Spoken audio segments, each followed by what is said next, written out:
17.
Basically arpeggio. And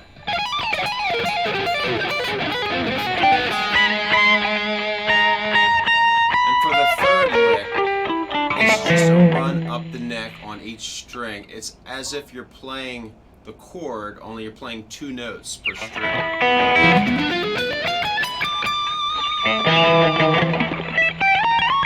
So now let's break those down. Lick number 1 is just a pattern that moves up the neck. It's the same pattern the whole way up the neck. And it just goes like this slowly.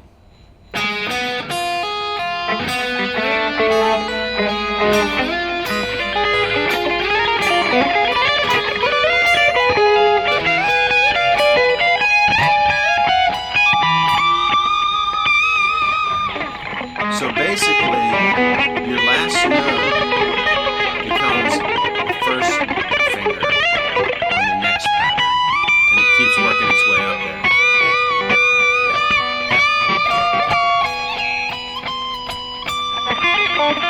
And the reason why that works is because the diminished scale is just, it's actually a diminished chord.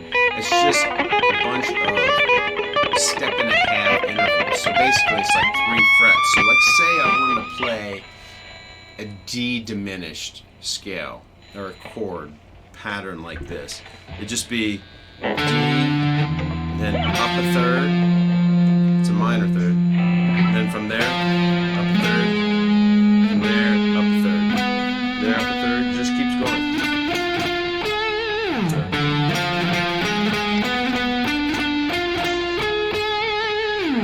that's the same thing as if you're playing the diminished scale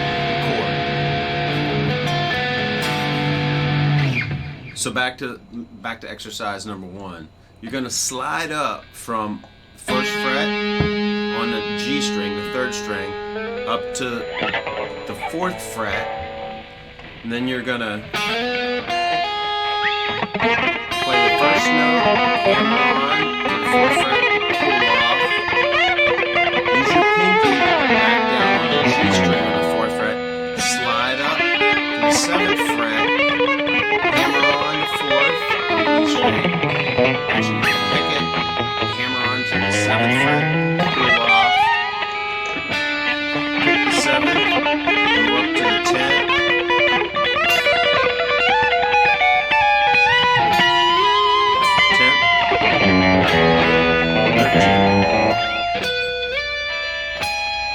16, 19. And one thing, when I get up past the 12th fret, I personally switch to my 3rd finger. So when I get up here, I use my 3rd finger. If you have smaller hands, then maybe you won't do it.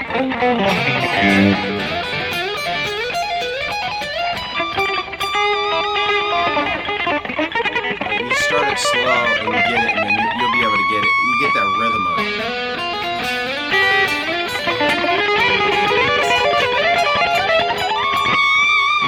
Notice my right pick. Down, down, up, down, up, down, up, up, up, down, up. So it's like I go down for the 1st note, down for this one, and then you up, down,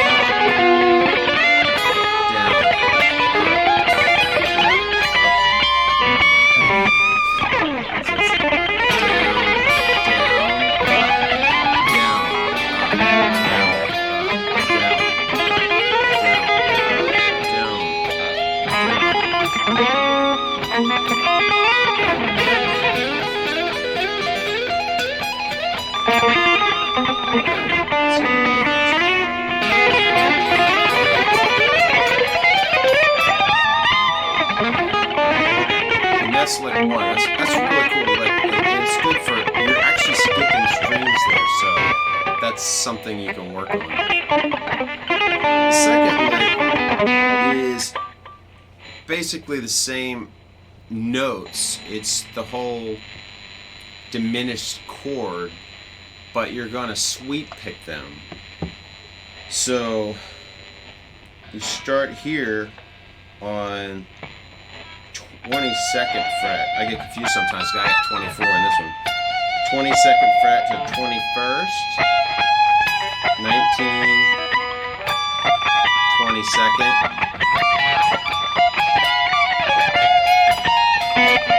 And then again, it's the same pattern. And then you just move it down. This becomes your top note. And this becomes your top note. This becomes your top note. This becomes your top note.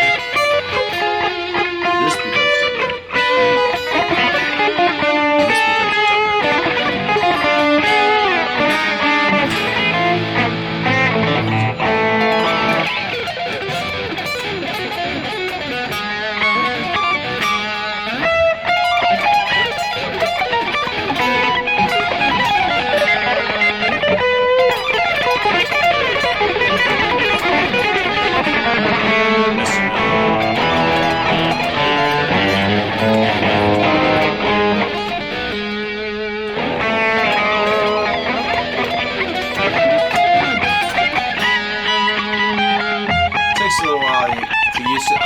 it's not something I play in a lot of guitar solos, but I might play that.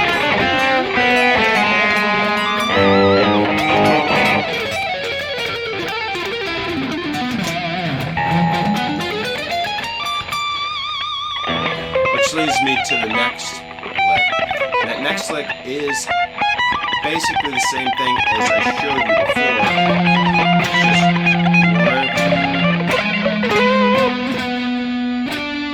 It's just keeps moving up in those intervals, and this is what it looks like whenever you go from one string to the next.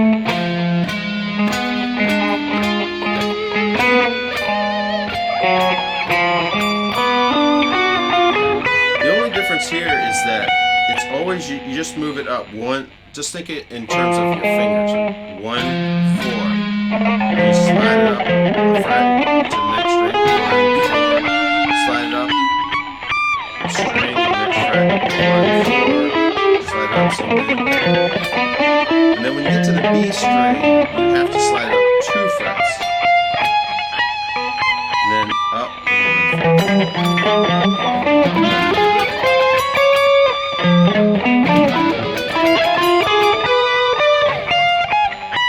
And that's it. That's the diminished scale. It's basically arpeggios of the diminished chord.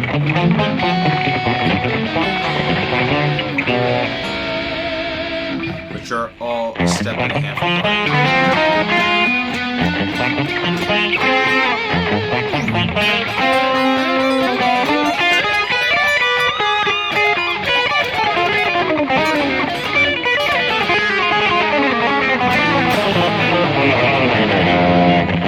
There are 3 licks that you can try to learn more about the diminished triad. Really, that's what it is. It's not necessarily the diminished scale, but you're arpeggiating the chord in a different way. You're going linearly for the most part. You're not actually going.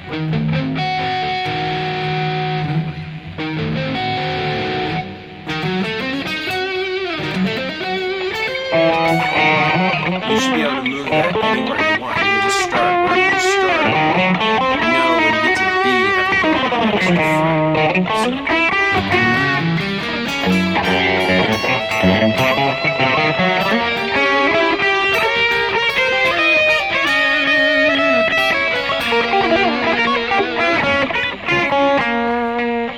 So have fun with that. Make sure you subscribe and like the video. Really appreciate that. It helps a lot. And if you'd like to see anything, any guitars from the house, or any technique, or if you have questions about it, leave a comment and I'll check them out. I'm Craig from Guitar Love. Until next time.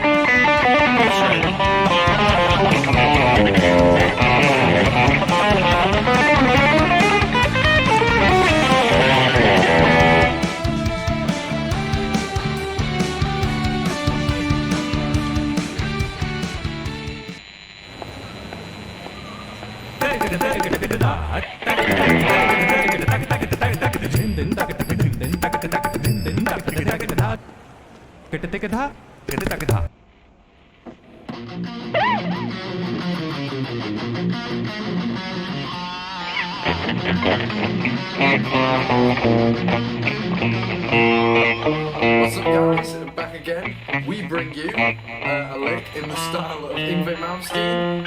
It's sort of taken from his Alcatraz concert with Graham Bonnet. It was a really good concert. I'd love to have been there. Anyway, without further ado, let's take a look.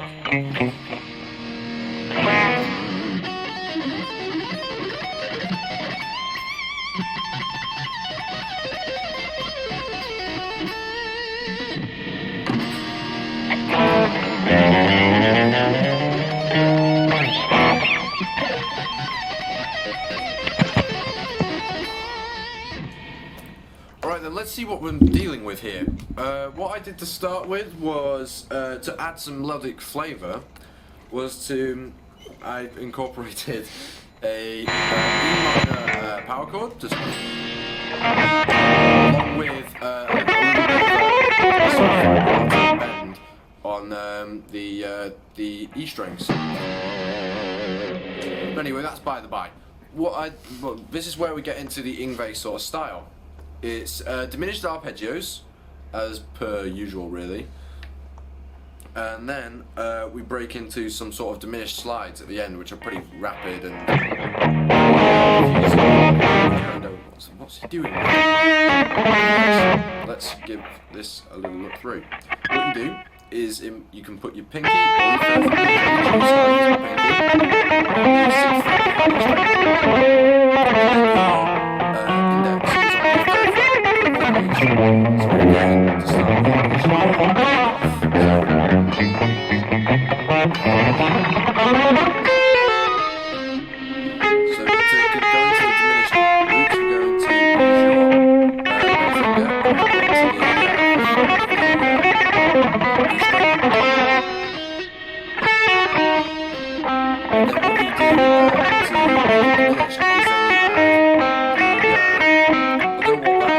use your finger and go into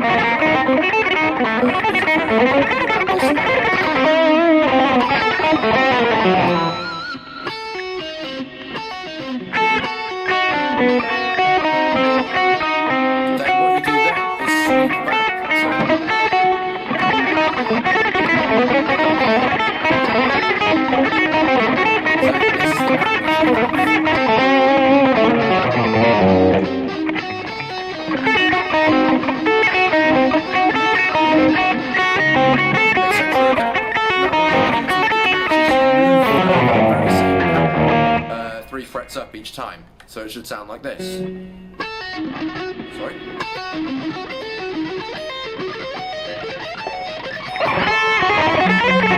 Once you've ended up here on the 20th fret, you then start to cascade back down. This time you're not arpeggiating it, it's just like a little quite simple really.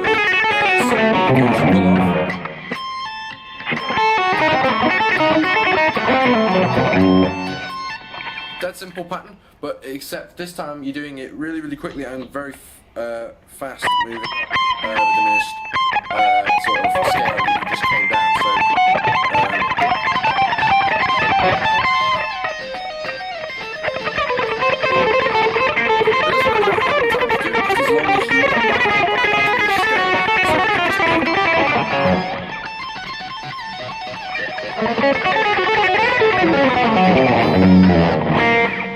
dead easy, no problem. So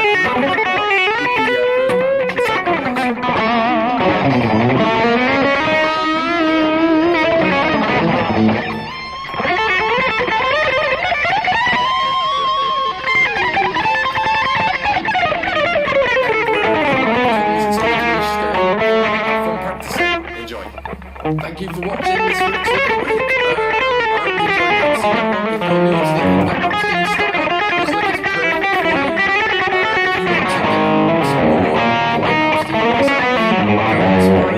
Videos list and look for, I think it's Lick of the Week 2. I've got a big orange guitar that should be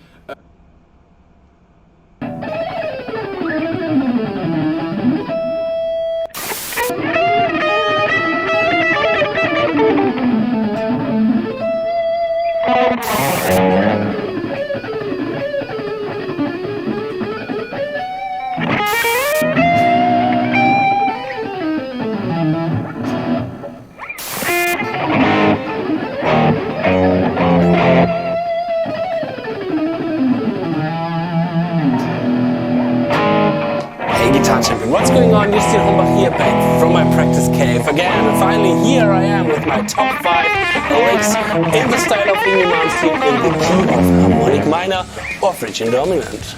So, harmonic minor or Phrygian dominant is, I would say, one of the most favorite scales for Ingrid J. Malmsteen, and this is, I would say, with a reason, because those scales are sounding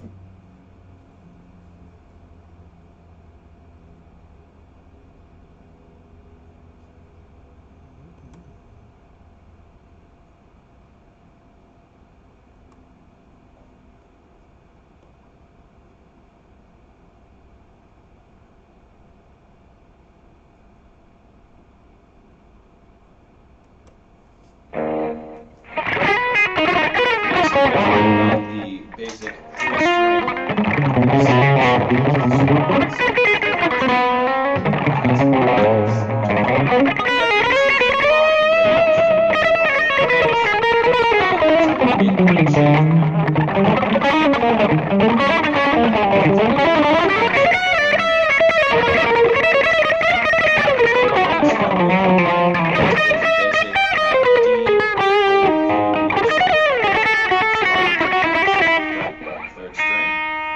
first finger, you're going to hammer on from the 7th fret to the 10th fret. And then move to the 2nd string with your 3rd finger to the 9th fret. And your first finger is going to back on the 7th fret, the 1st string, hammer on to the 10th fret, the 1st string. So you're going to end up with this shape. So once you kind of get that shape together and moving, it's really easy to kind of put it together in sequential patterns.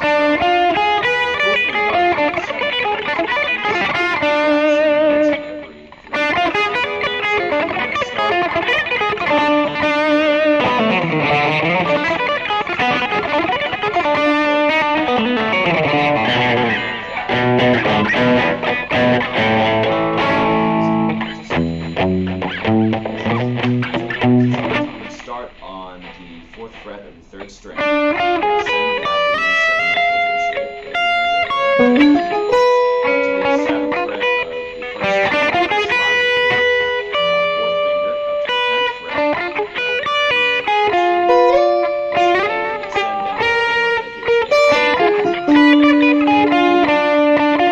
the same arpeggio shape.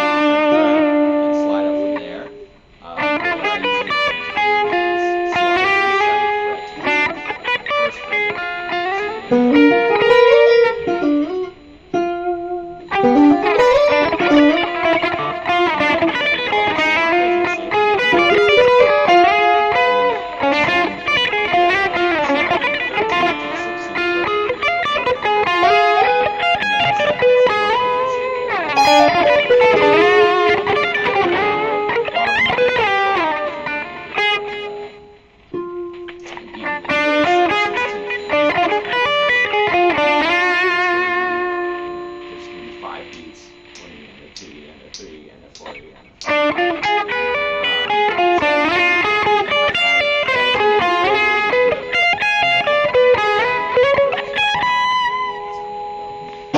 So all in all, you're going to end up with a lick that sounds like this.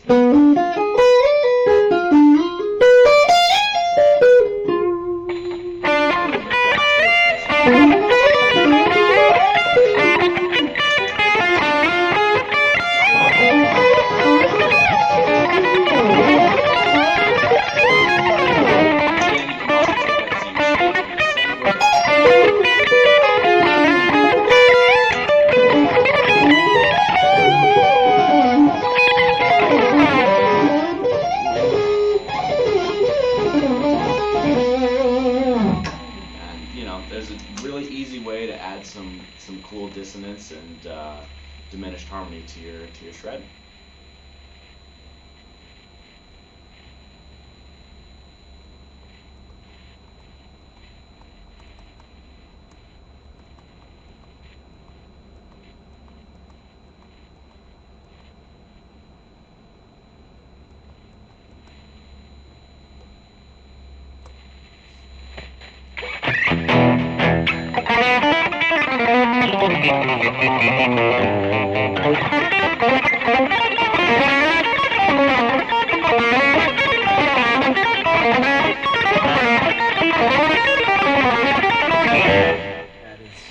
Seems really kind of unique and different, but there's a practical situation where you use it.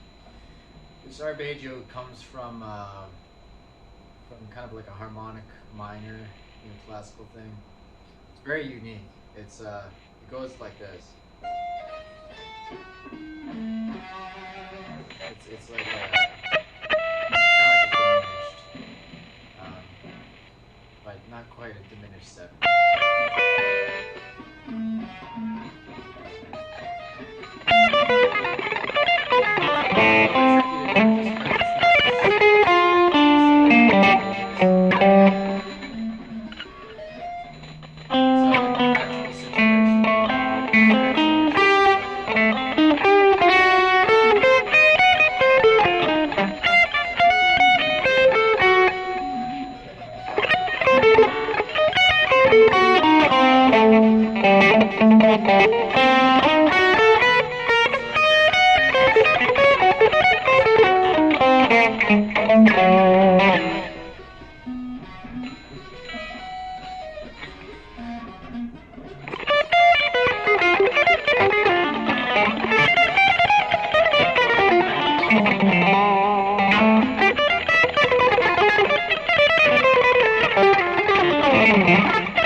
arpeggio that is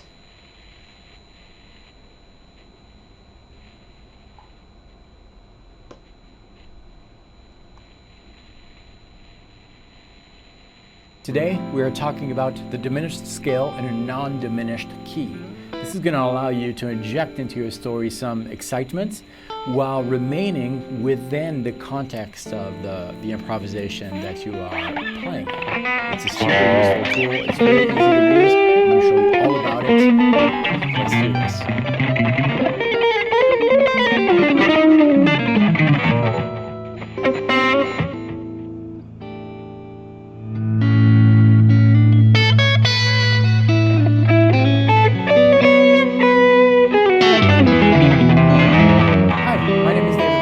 Welcome to this channel, which is all about helping guitar players around the world find their unique voice, develop that voice on the instrument to tell your own personal musical story.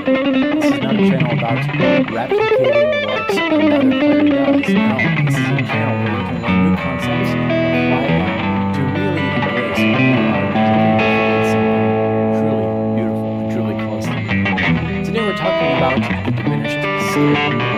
Non-diminished scale key context. It's very simple, and this is kind of a new thing that I've been working on, so bear with me as I try to explain to you how this came about, and I think it's super useful. So far, it's been really opening a lot of doors for me.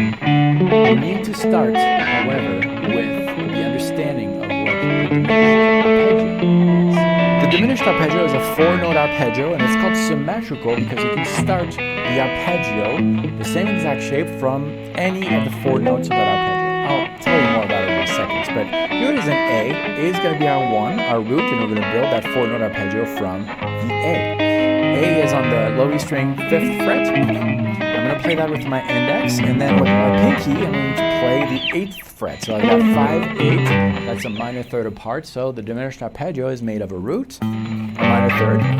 Then we're going to go from that minor third and add another minor third. And instead of playing it on the low E string, which would be a very wide stretch, we're going to play it on the next string, the 5th string. And to do that, you just go on the next string, 1 fret higher than where we started. So we started on 5, we're going to go on 6. And the same exact shape here, we've got index, pinky on frets 6, 9. So altogether we have frets 5, 8, 6, 9. And we're just going to continue on the next string. We've got the octave this time. On the next string, we have frets 7, 10. Next one, 8, 11. And because of the way the guitar is tuned, instead of going 1 fret higher, I'm going to go 2 frets higher. So that means that instead of playing, starting this on the 8th fret, I'm going to start it on the 10th fret. The same exact shape. So altogether, in 3 octaves, we have something like this. Okay, so that would be our diminished arpeggio, and it's symmetrical because I could play the same exact shape from any of the notes of that arpeggio.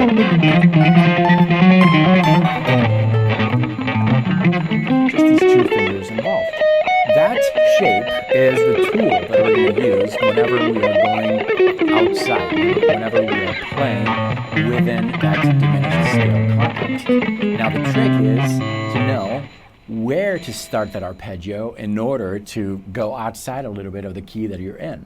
And to understand that, we're going to start with the natural minor scale. We're starting with the natural minor scale because it is very close to another scale that we use in order to play outside, the harmonic minor scale. Let me show you the formula, the blueprint of that natural minor scale first, and then we'll talk about the harmonic minor scale and how we can use that. Okay.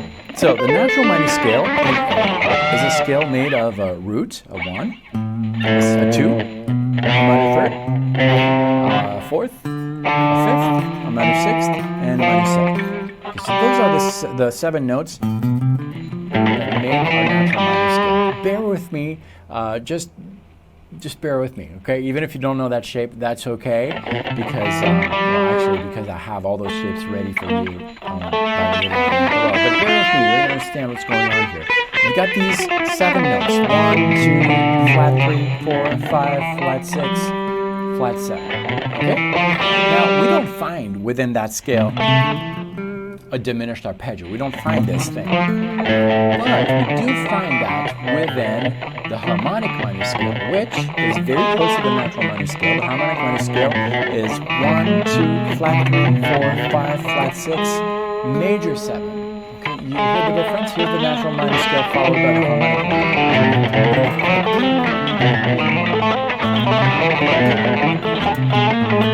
Okay? Just one note changes. Now, when you are, because they're so close, when you're playing something in that natural minor scale, How would it feel if you could learn to play worship guitar like a pro in just 10 days? Now listen, I know that sounds totally... I teaching the camera. Come on. Don't tell me. Oh, the fee was so long to pay out. Tell her you include. Oh, you can, if you want, play the harmonic minor. It's going to sound a little out, just one more changes. It's going to add some interesting flavor. So instead of sounding like this,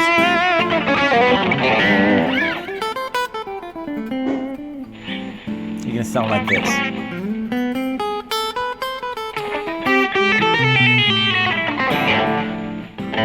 Sounds a little different, right? But it sounds very close. The cool thing is that within the harmonic minor scale, you find a diminished arpeggio. You find the diminished arpeggio by starting that diminished arpeggio on that major 7.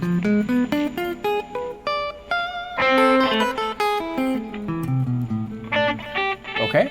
Following me so far? This is where the trick happens.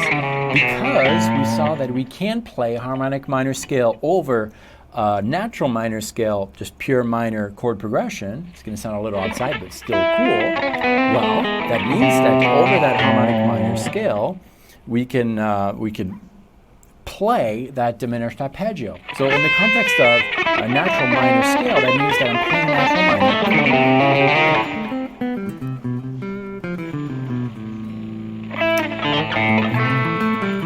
One fret lower, I could play my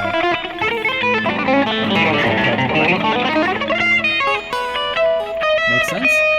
And if we analyze everything going on, we are still very close to the natural minor scale. The only difference is still that major 7. So the major 7 is that accent note. That means that if you're playing natural minor,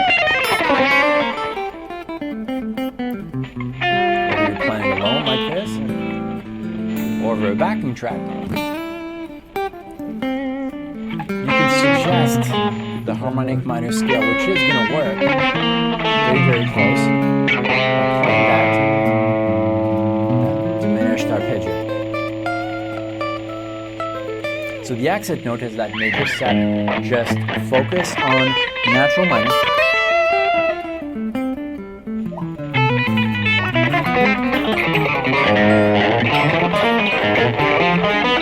And go outside by playing, by starting that major 7. Following me so far? Okay, this is where it becomes really interesting. If you know your modes, your church modes, you know that they're all related to each other. You know that Aeolian is the 6th degree of a major scale, and you follow these modes in the following order. We have Ionian, going on Lydian, Mixolydian, Aeolian, Locrian, there's a big circle. Right? Okay, well, check this out. We've got Aeolian, which is what we've been playing since the beginning. That note, which is a G sharp, can be the accent note. It's the major 7. Now, what if we considered no longer Aeolian, but the next mode, which is Locrian? That'll be B Locrian. Okay, I can play B Locrian here. B Locrian.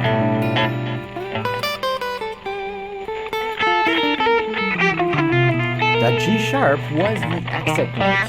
G sharp within the B Locrian context is, what is that? That's a major 6th.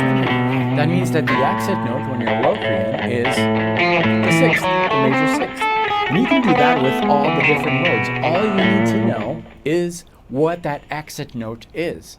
And I prepared all the work for you, but I just wanted to understand the context, that there is one and only one exit note within each of these modes that will allow you to start building some diminished arpeggios over this. So if we do this in Dorian, for example, I'm going to show you a close-up here. We are in Dorian. Let's say that we're in D Dorian.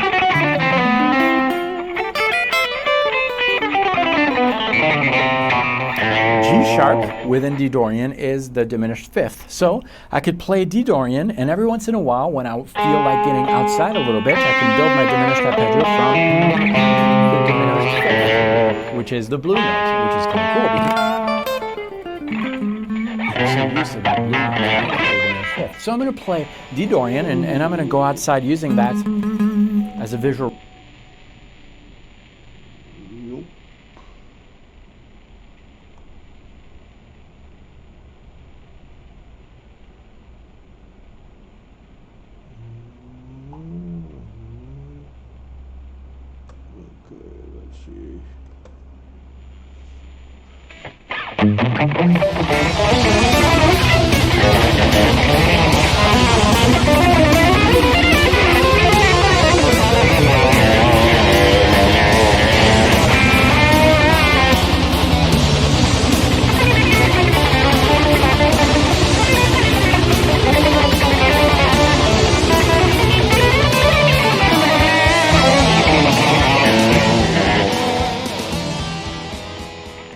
Hello my friends, I hope your practice is going well. Today I thought I'd share with you the winding and kind of scary diminished picking which you'll find in the intro of my most recently finished song, Asara's Exit. Now what's interesting about this is that we're using neutral pick slanted economy picking for the ascending half, and then upward pick slanted ultimate picking for the descending half. And we're essentially creating a pattern which you can move up through the diminished scale 1.5 tones at a time. I really hope you enjoy this.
Hi, in this video we're going to be taking a look at a beginner's guide to neoclassical guitar as well as sweep picking. Now this video isn't a video of me flying around the guitar neck at 1,000,000 miles an hour, leaving singe marks on the neck and trying to impress everyone. This is really a beginner's guide to all the different things that we need to be looking at to be able to play a style that essentially became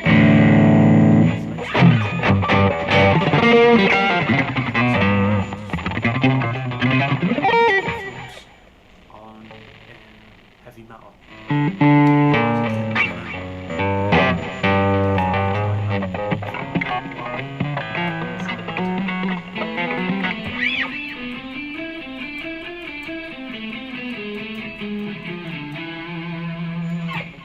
Which was the first time I came and heard it.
The link for that blog will be in the description of this video. We really want to be looking at a lot of finger exercises. One of the ones that really got the ball rolling for me was a Steve Vai guitar lesson. It was a path to virtuoso enlightenment. Do this. So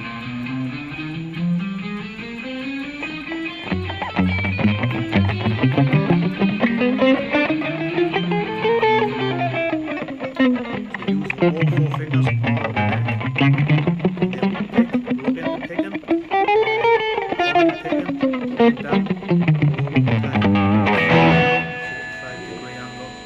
A lot of videos on YouTube explaining that.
Hey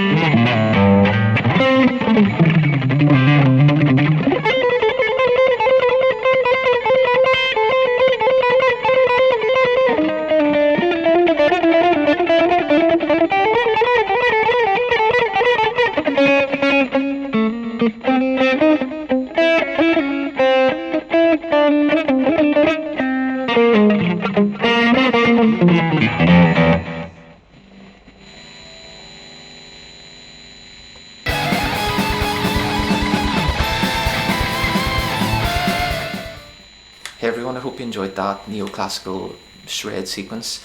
I'll go over it slow here with the tabs and I'll explain kind of how I came up with this and what chords are playing over. So it's mostly in A natural minor, it does change to A harmonic minor later on towards the end, but for now we think in A natural minor. So the first chord we're playing over is just an A minor chord. And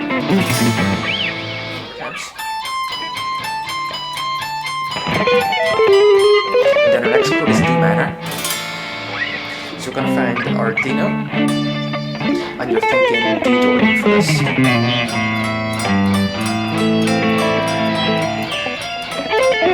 Then our next chord is G major. And then hear that harmonic minor. It's your G mixolydian with a raised root. Gets you the same thing. If we look at mixolydian, if we just raise the root of that, you'll then be playing super Locrian. You're just starting on that G sharp rather than the G. So whatever helps you think of that, and you can use it that way. So you have E7 and then G sharp diminished. So we're finding G sharp. And then you can end on your rate. So that whole passage nice and slow.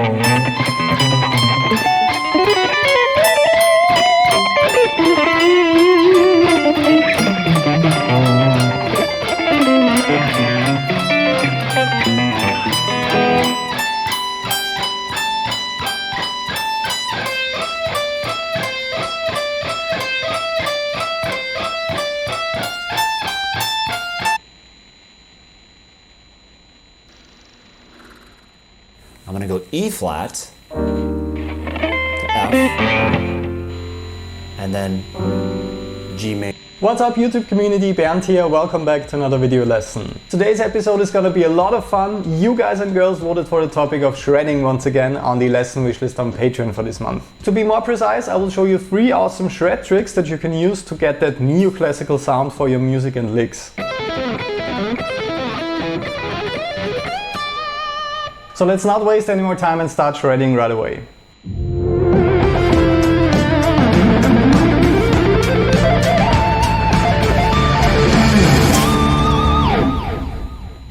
So with today's lesson, I don't just want you to learn and study the practical example that I composed and recorded for this one. I also really want you to understand how each trick works in detail so you can use them for your own music and for your own licks from now on. But before we dissect each one of those really helpful tricks in extreme detail, let's check out the short composition I prepared for today.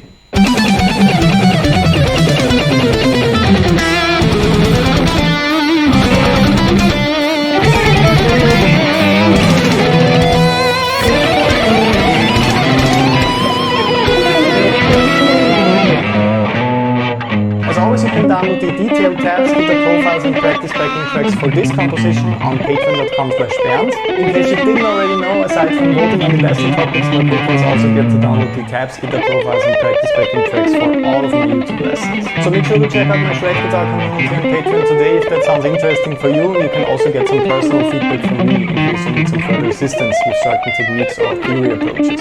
But let's get to work right now and check out each trick in detail. So the most common ways of visualizing a scale on the guitar is usually with the 2 notes per string approach for the pentatonic scales, the minor pentatonic scale for example. I'm sure you're familiar with that one already. Or with 3 notes per string for the natural minor scale for example. This 3 note per string approach is of course used very frequently with all kinds of shred licks. As I'm sure you know by by now, if you watched some of my videos already, that extra note per string really makes it much easier to speed up certain phrases and also to get more creative with the lick writing itself. But another really cool way of visualizing scales on the guitar is something we did not look into that much on this channel yet. Of course, we can also visualize the entire scale on just one string, and that way we can come up with some really cool patterns. So for the first shred trick and for the first very cool lick that I was playing, I was actually just visualizing the A minor scale on the high E string from A right here on the 5th fret all the way up to B right here on the 19th fret. As soon as you worked on your fretboard visualization a bit, you can really see those scales on one string, starting from the root A, for example, A, B, C, D, E, F, G, A, B, and so on. But this is my highest note for the first lick. And instead of just playing the scale up or down, like that for example, or in the other direction, going back down, which actually kind of sounds neoclassical already, I was working with a more interesting pattern, starting with the lowest note of each position, then going up to the highest note, descending, and then switching to the next position, and so on.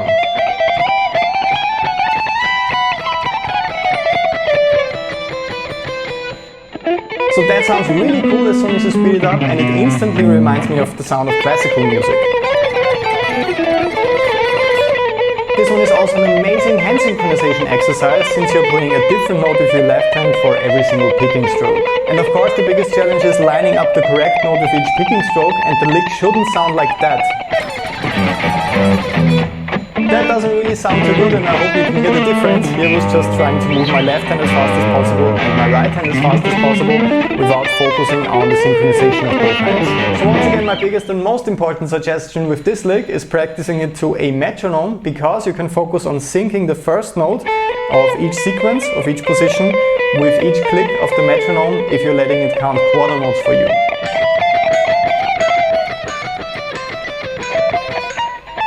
So here I was really just focusing on the first note of each sequence. 1, 2, 3, 4, 1, 2, 3, 4, 1, 2, 3, 4, 1, 2, 3, 4, 1, 2, 3, 4, 1, 2, 3, 4, and so on. And if those notes are played in time, meaning in sync with each click of the metronome, it's much easier to line up the rest of the notes correctly and to really nail the note spacing in between them. The second trick I want to show you that will immediately add a more neoclassical sound to your licks is adding chromatic notes and chromatic ornamentations. So at the ending of the first lick, I already added a short semi-chromatic run from the 5th to the 8th fret on the high E and the B string.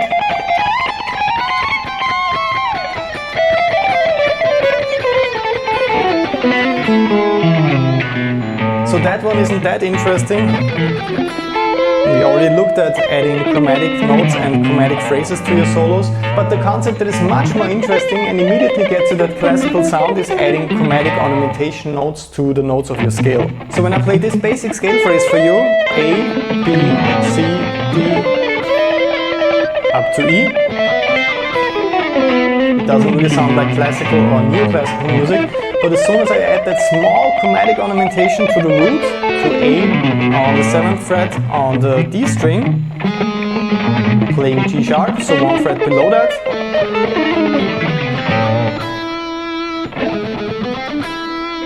it immediately has that classical or neoclassical sound.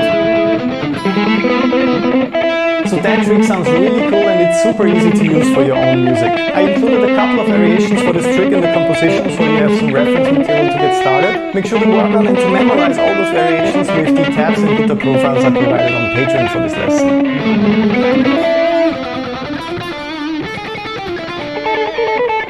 And the last trick I'd like to show you today is definitely the hardest one, but it really pays off working on this. To get a big and satisfying climax for this small composition, I was working with fast 3-note per string shred licks on the B and high E string in the end.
Tidak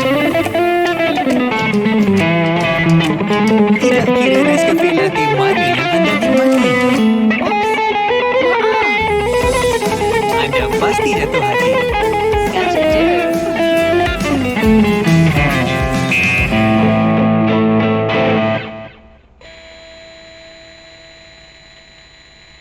So switching between the two higher strings quickly and ascending with the shapes really has a quite dramatic sound for the ending of this section.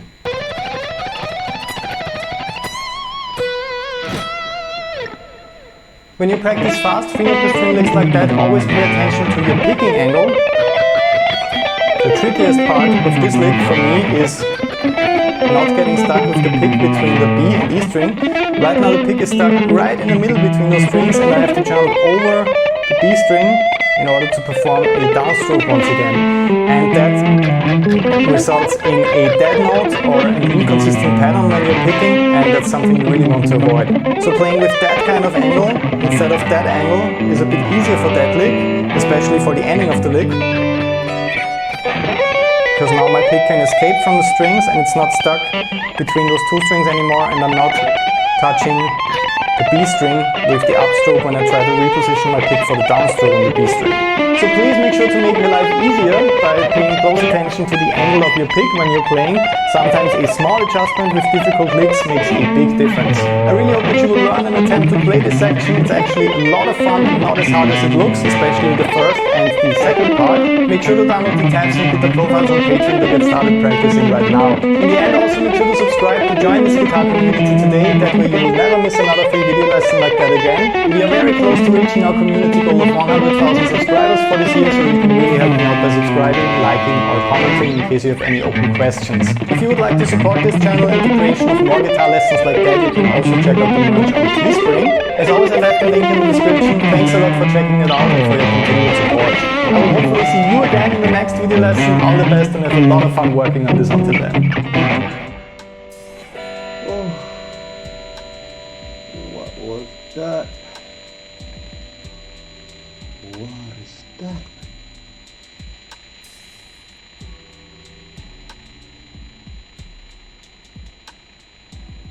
This is the 3 shreds that I should know. This is the 3 shreds. Okay. Please teach me those 3 shreds that I... What's up YouTube community, Bernd here, welcome back to this week's video lesson. This week I will show you 3 amazing tricks concerning neoclassical shredding. So if you're looking for a lesson on how to infuse your playing with that neoclassical metal sound, this one is for you. Okay.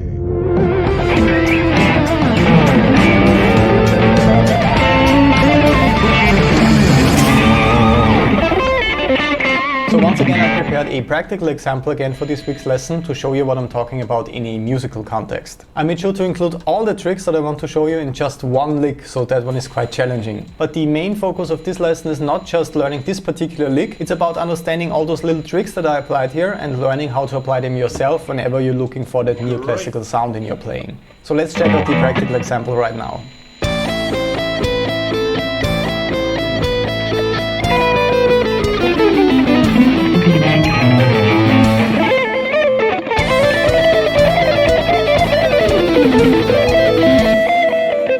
This one is quite challenging to pull off at a faster tempo.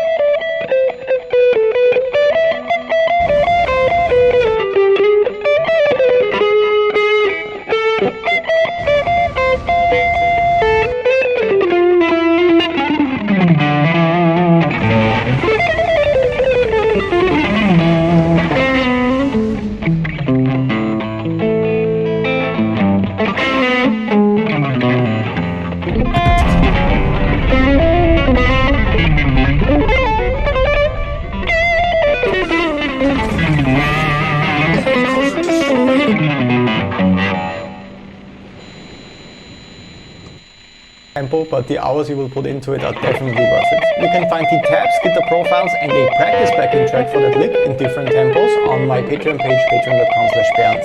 In case you didn't already know, I upload these really helpful files for every single weekly lesson that I publish here on YouTube, and I'm also in direct coaching contact with all of my patrons to help with their individual guitar frustrations via email. So let's slow it down and analyze each individual part. The first trick is something you might have heard already. It's called a pedal tone lick. This is pretty much the standard you start out with when you start learning about neoclassical playing. So for this lick I'm playing in the A minor or A Aeolian scale, and I have one note, E, that is constantly repeated as I'm descending in the scale. So I'm playing D, C, B, A. So played on its own, that doesn't sound too interesting. Once again, D, C, B, A. But as soon as I start moving up to E after each note, I get a sound like that.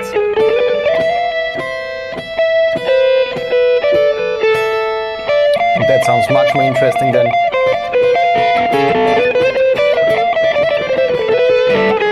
So as always, I want you to practice this to a metronome so you get a feeling for this phrase. If the stretching here in A minor is a bit too intense for you at the moment, you can also move it up to E minor, for example. It's always the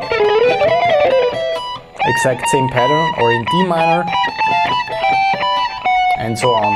And once you get more comfortable with it, you can speed it up and get a sound like that. So that sounds pretty cool in my opinion, and with this little trick you immediately get that neoclassical shredding sound. The only thing you need to pay attention to here is the alternate picking. We are playing downstroke, upstroke, upstroke, and so on. We're starting out by just playing on the high E string. So here we only have the stretching with our left hand. That is a bit challenging, but then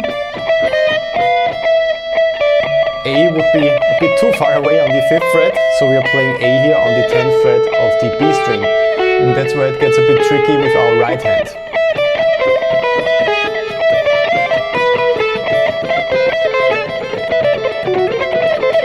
And so on. So you want to play in time, you need to focus on your consecutive alternate picking, and of course you also don't want any overlapping notes. So you don't want that kind of sound. Should sound like. So once again, the listener shouldn't really hear that you're switching between two different strings. And it's pretty much everything you need to know about the first trick. Make sure to practice those pedal tone licks in a lot of different sections on the fretboard, so you always have them ready whenever you need them in your desired key. The second trick is working with harmonic minor instead of just working with natural minor. Maybe you remember this information from my other videos, but if we compare natural minor and harmonic minor real quick, for natural minor we are playing A, B, C, D, E, F, G, up to A once again, just in one octave, all the notes, A, B, C, D, E, F, G, A. And in order to get harmonic minor, we just have to change one note here. We have to raise the 7th scale degree. So we need to turn G into G sharp. So for harmonic minor, I'm playing A, B, C, D, E, F, the exact same notes as natural minor. But then I'm playing G sharp instead of G. So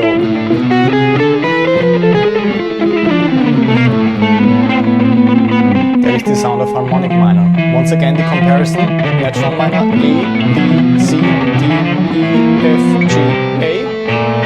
Harmonic minor A, B, C, D, E, F, G sharp. Back up to A. And this darker and more exotic sound is often used in neoclassical shred licks. For my example, I was just descending the A harmonic minor scale right here. I was playing F, E, D, C, B, A, G sharp right here, the most important note, then F, E, then down to D, C, and B. So comparing that to natural minor, that would sound like that.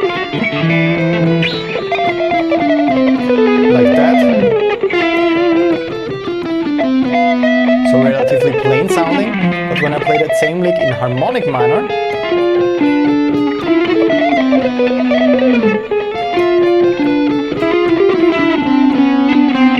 that sounds much more interesting. So that is another very helpful tip, not just concerning neoclassical playing. Whenever you feel like your minor licks sound a bit stale, you can just raise the 7th scale degree and turn them into harmonic minor licks. of course you need to pay attention to what is happening in the background. If there's just a power chord, for example, you're pretty much good to go, because there's just the root and the perfect fifth played here. But if there's a chord like a minor 7th chord, or you have the minor 7th interval of natural minor, and you're playing the very 7th scale degree over that, you might enter the harmonic danger zone, so to say. And last but not least, a super important factor, I was working with arpeggios in the end. In our case, I was just playing an A minor arpeggio, consisting only out of 3 notes. A, the root note, C, the minor 3rd, and E, the perfect 5th, just like we have it in our basic A minor chord. But to make that a bit more interesting, I also applied what we learned about harmonic minor with the previous lick by tapping G sharp, the characteristic note of A harmonic minor up here, instead of, I guess the most popular version would be tapping A once again. So by doing that I get the more exotic harmonic minor sound right here. The reason why arpeggios are so often used in neoclassical shredding is because you can bring out the sound of these classical cadences easily. For example, when I'm arpeggiating the very common chord progression of A minor, E major, that already sounds a bit like classical music, I'm getting something like that. So I'm switching between an A minor, E major and back to an A minor arpeggio right here, a little bit slower.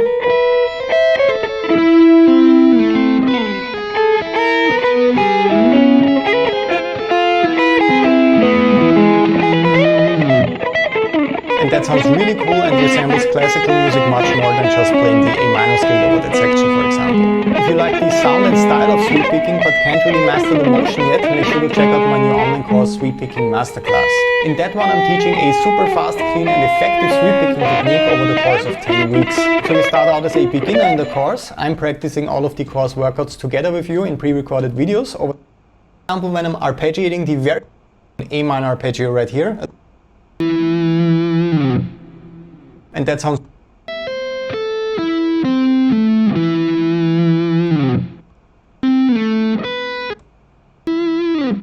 minor, E major, that already sounds a bit like classical music. I'm getting something like that. So I'm switching between an A minor, E major and back to an A minor arpeggio right here, a little bit slower.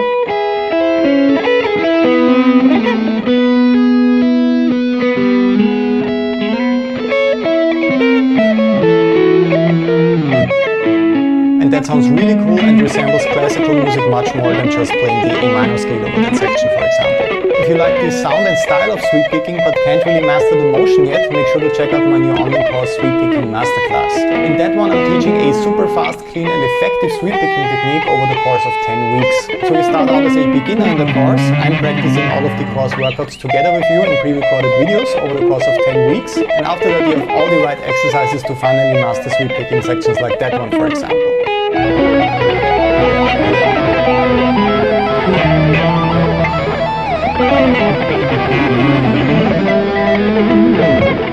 So those are 3 really cool tricks you can always use to bring out that neoclassical shredding sound with your licks. Don't forget to download the tabs, guitar profiles and practice backing tracks for this video to get the full lesson experience over at patreon.com/Bernd. Also make sure to subscribe to join this community today, leave a like if you enjoyed this video or if you learned something new, and a comment in case I can answer any questions for you. I hope that you have a lot of fun practicing all that cool stuff, and I will see you in the next lesson next week. All the best until then.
you, thank you, thank you.